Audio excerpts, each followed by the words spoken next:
이강인의 파리 생활이 종착역에 다다랐습니다.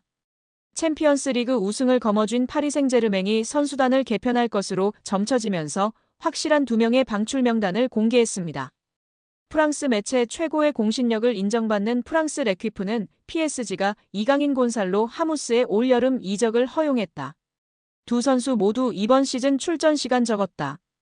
이강인은 공식 45경기에 출전했으나 선발이 제한적이었다.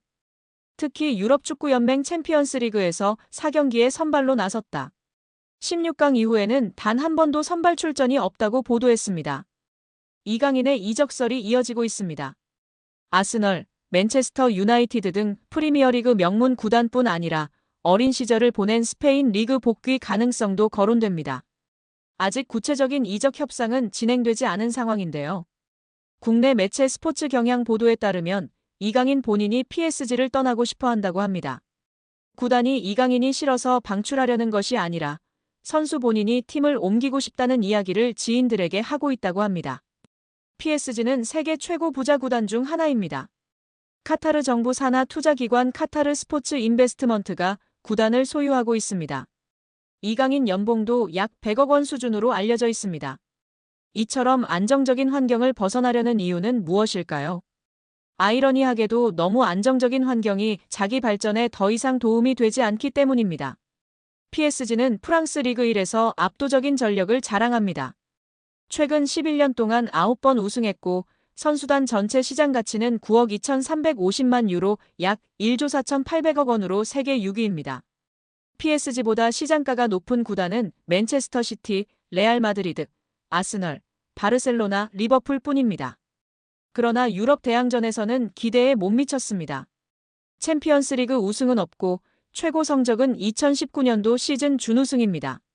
2번 더 준우승했지만 지금은 8강, 16강 정도 실력입니다. 높은 연봉과 편안한 생활 속에서 안주하면서도 한계를 절감한 리오넬 메시, 네이마르, 킬리안 음바페는 자의반 타의반으로 팀을 떠났습니다. 이강인은 2019년 20세 이하 월드컵 골든볼을 수상하며 세계 최고 유망주 중 하나로 평가받았습니다. 그런데 PSG에서 성장세는 기대에 못 미치고 있는데요. 지난 시즌 프랑스 리그 23경기에 출전해 3골 4도움을 기록했습니다. 이번 시즌에는 26경기 6골 5도움을 마크했습니다. 공격 포인트는 늘었지만 평균 출전 시간은 64분에서 54분으로 줄었습니다. 게다가 이번 시즌 6골은 모두 2024년에 나왔고 올해는 골이 없는 상황입니다. 유럽 챔피언스리그 무대에서는 지난 시즌에 9경기에 출전하였고 1골 1도움을 기록했습니다. 올 시즌에는 11경기에 나서고도 공격 포인트가 없는 상황입니다. 성장하기보다 오히려 정체하는 느낌인데요. 루이스 엘리케 PSG 감독은 바둑돌을 옮기듯 선수들을 운용하고 있습니다. PSG는 리그 우승과 챔피언스리그 출전이 보장된 팀입니다. 이처럼 긴장감이 떨어지는 환경에서 더 이상 성장은 어렵다는 판단이 이강인의 결별을 결심한 배경으로 보입니다. 이강인을 잘 아는 지인은 이강인이 PSG를 싫어하는 게 아니다며 다만 팀 분위기가 전투적이지 않은 건 사실이다. 이강인은 더 많이 뛰고 더 싸우면서 성장할 구단으로 가기를 원한다고 말했습니다. 이강인의 축구는 기술 중심 철학을 가진 지도자에게 더 잘 맞는다. 아스널의 미켈 아르테타 감독, 맨유의 루벤 아모린 감독 등 기술 축구를 지향하는 감독들이 이끄는 팀으로 이적할 수도 있다는 이야기가 나오는 이유입니다. 이강인은 PSG와 2028년 6월까지 계약돼 있습니다. 계약 기간도 넉넉한 데다 PSG는 굳이 이강인을 팔아야 할 이유가 없을 정도로 돈이 많습니다. 이강인의 확고한 이적 의지가 있어도 이적이 이뤄지지 못할 수도 있는데요. 이강인은 이제 어느새 24세가 됐습니다. 세계 최정상급 선수로 한 번 더 도약하느냐 아니면 잠재력을 다 펼치지 못한 정상급 선수로 머무느냐 기로에 지금 서 있다고 볼 수도 있습니다. 이강인은 더 높은 강도에서 더 오래 뛰고 더 강한 상대와 계속 맞서는 곳으로 가야 합니다. 성장하려면 강한 상대와 치열하게 싸워야 한다는 것은 축구뿐만 아니라 모든 영역에 적용되는 절대불변의 진리입니다. 과연 이강인 선수의 바람대로 이번 여름 이적하게 될까요? 우리 구독자 여러분들의 생각은 어떠신가요? 여러 구단 가운데 가장 구체적으로 이적설이 제기된 팀은 이탈리아 세리에어 챔피언이자 김민재의 전 소속팀 나폴리였습니다. 앞서 흡이차 크바라츠헬리아를 PSG로 이적시킬 당시에도 이강인을 딜에 포함시키기를 원할 정도로 꾸준히 이강인 재능에 관심을 기울였던 팀인데요. 현지에서도 이강인이 PSG를 떠나 주전으로 활약할 수 있는 팀으로 이적을 원한다는 보도가 잇따라 나왔고 나폴리가 가장 유력한 행선지로 떠올랐습니다.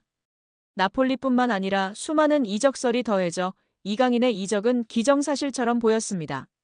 뜨거운 빅리그, 빅클럽들의 러브콜 속 이강인이 사실상 골라서 팀을 갈 수 있는 상황이 될 거라는 기대까지 커졌습니다. 그런데 커다란 걸림돌이 생겼는데요.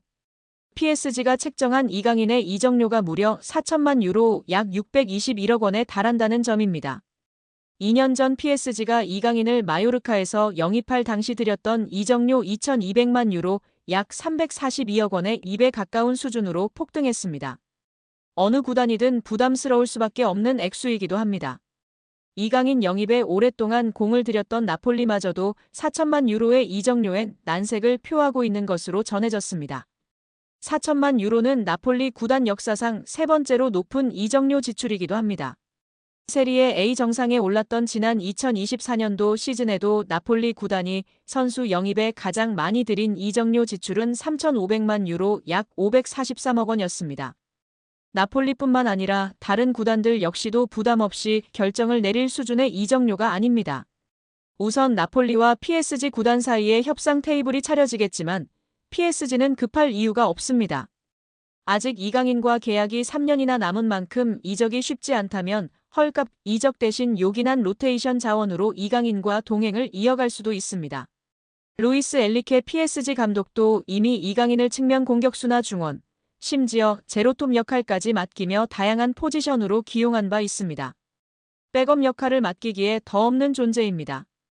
푸실도 이강인의 높은 이적료가 나폴리 이적에 큰 걸림돌이 될 것으로 보고 있는데요. 매체는 당초 PSG는 이강인의 이적에 반대했지만 이제는 이강인이 떠날 가능성을 열어뒀다. 문제는 PSG가 이강인의 이적료를 과도하게 요구하고 있다는 점이라고 지적했습니다. PSG 구단이 과도하게 책정된 이강인의 이적료를 낮추지 않는다면 이강인의 PSG 탈출은 예상 외로 쉽지 않을 거라는 전망입니다. 여기에 정말 미쳐버린 이강인 선수인데요. 파리 생제르맹에서 맹활약 중인 이강인 선수를 객관적으로 평가한 지표가 축구 커뮤니티에서 화제가 되고 있습니다. 파리 생제르맹에서 뛰었던 선수들 중 한 경기에서 키패스 7회 이상 기록한 선수는 총 4명입니다. 모두가 알만한 월클인 선수들밖에 없습니다. 네이마르, 디마리아, 메시, 사라비아 선수인데요. 이 중 네이마르는 3회나 기록할 정도로 파리 생제르맹에서 키패스를 뿌리는 역할을 담당했었습니다. 그리고 이제 이강인 선수가 추가되었습니다. 심지어 이번 시즌만 두 번째입니다. 지난 2024년 시즌에서 키패스 7개를 기록했고 올 시즌 생테티엔전에서 키패스 7개를 기록하며 네이마르 선수에 이어 두 번째로 많은 한 경기 키패스 7회 기록 선수가 되었습니다.